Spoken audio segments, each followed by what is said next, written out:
In the pages of Children of Blood and Bone, Tommy Adeyemi reimagines a world where magic and resistance are not just fantasies, but a powerful reflection of real-life struggles. This work, rich in culture and history, transports us into a realm where ancestral spirits, the weight of legacy, and the dream of tomorrow ignite a revolution.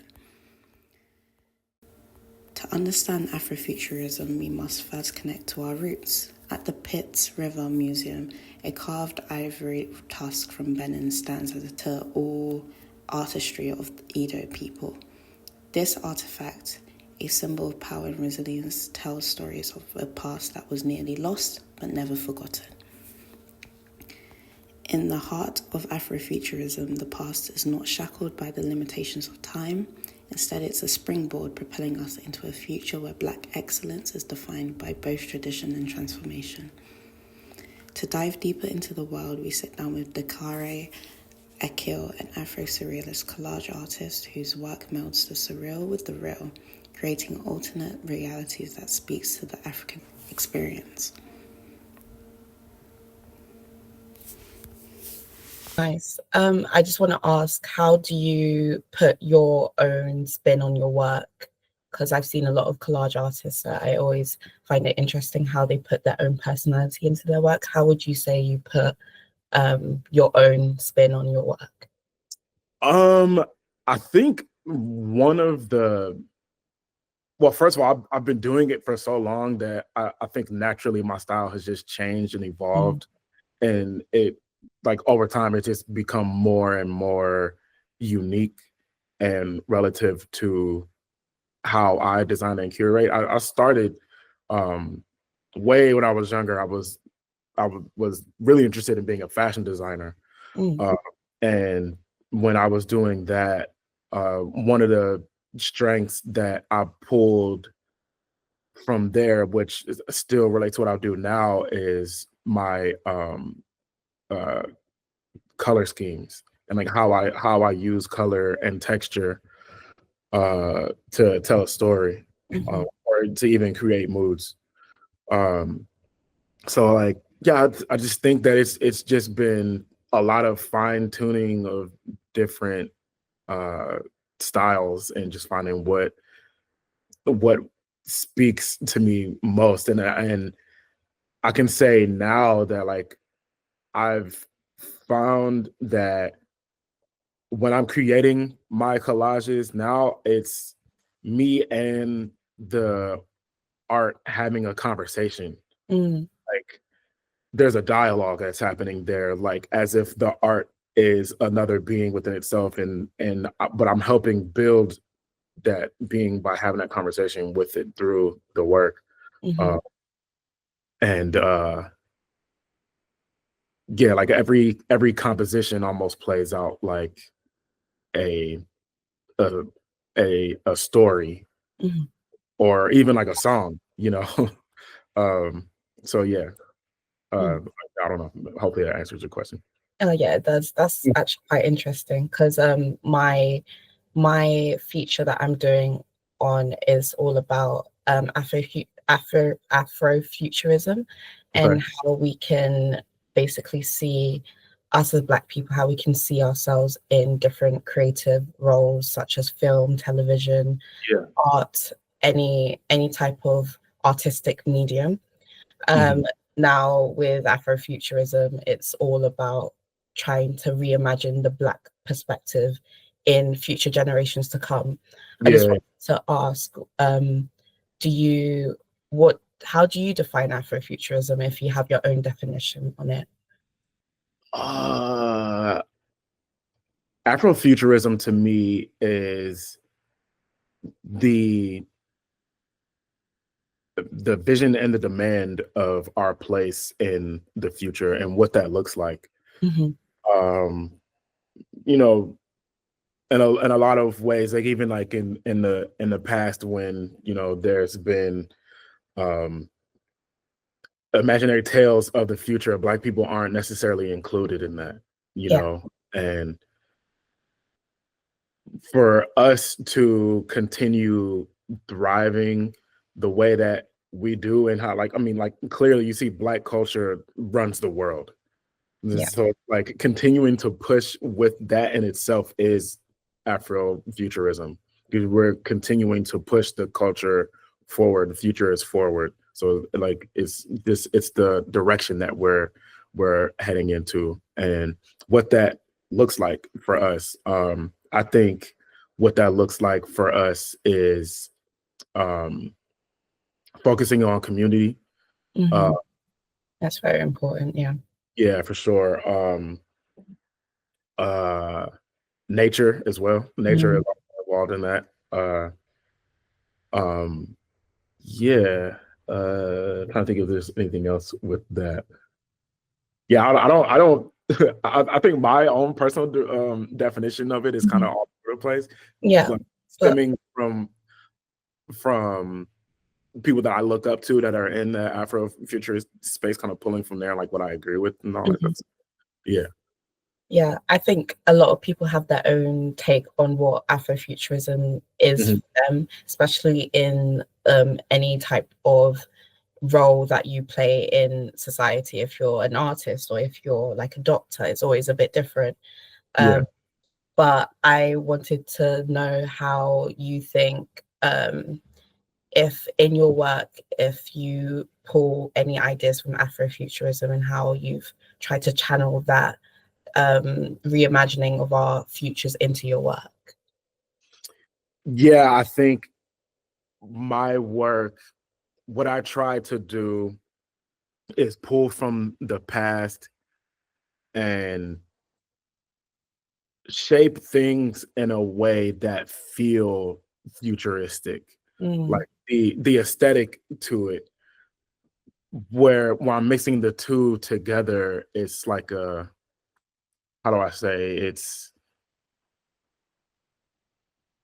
almost like it's like just a way to use the past as a map for where we're going in the future, like a stepping stone. Yeah. Yeah. Yeah. Yeah. Oh, that's a good ring to it, to be honest, because a lot of art is all about bringing stuff from the past and seeing what you can create for the future. And I do really admire artists that are able to do that as well, because it is quite a hard feat. You kind of you might see yourself just in this box of trying to be original but not being able to be original.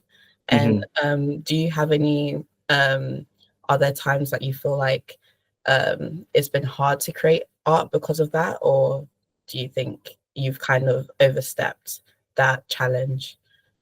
Yeah, I think at this point I've overstepped that challenge. I mean, I know that there's thousands and thousands of collage artists, but like, and maybe it's me being a little cocky, but like I just feel like I've been going so hard with my own particular style that like it's not,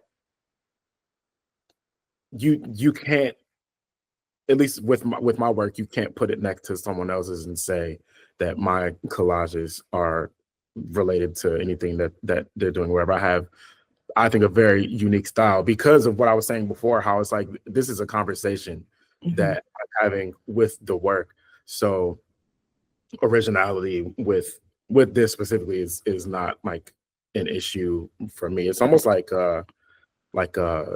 sampling in music, though, like I'm using images that are already created and taking them apart and reconstructing them in a way to be able to push a narrative a certain way. And everything has a meaning. Every placement has a meaning. A layer down here can be related to what's going on up here. They're interacting with each other from a distance, and every layer has its counterpart through it in that way. Yeah. They're all like sort of interlinked with each other. Yeah. Okay.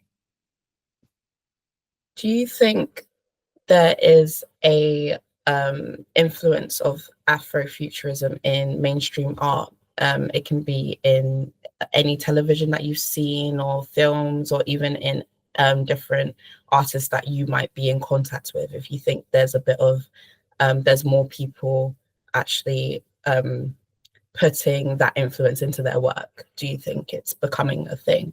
I do, and it's been here for a long time. Mm-hmm. And also, and it's so funny because I've actually been studying this myself for a while, just for my own art. And something that I discovered for myself, I didn't mean I'm not the person to discover it, but for me, I realized that Afrofuturism has a counterpart that people kind of don't realize is also there. Which is Afro-surrealism. Afro-surrealism and Afro-futurism go hand in hand. It's really like, it's almost like alternative Blackness, like whereas like for example, somebody like Erykah Badu would be an Afro-surrealist, or the show, the TV show Atlanta, that was 100% Afro-surrealism. Yeah, definitely. And so for me, I actually feel like nowadays my work is much more centered on Afro-surrealism than the future part, because the Afro-surrealist part is more of playing with the present, whereas me just continuing on with it and continue to push with it is what makes it Afrofuturism. Yeah, that is actually a really good way in seeing that, because again, as you said, it plays into each other. You can't have one without the other. I also wanted to ask about Afro-surrealism, how do you think it's being represented in a positive light, or do you think there are some problems with the movement, or anyone that tries to put it in their work? Do you think there's anything? There's nothing I can think of off the top of my head, but I mean, we exist in a plane of duality, so it's like you can't have one without the other. I'm sure there is. You know what I mean? I'm sure there is something. Nothing is completely perfect. Nothing is there's no straight lines in nature. So I'm sure that there's something, but yeah, I personally can't think of anything off the top of my head though. That's fine. Yeah. Do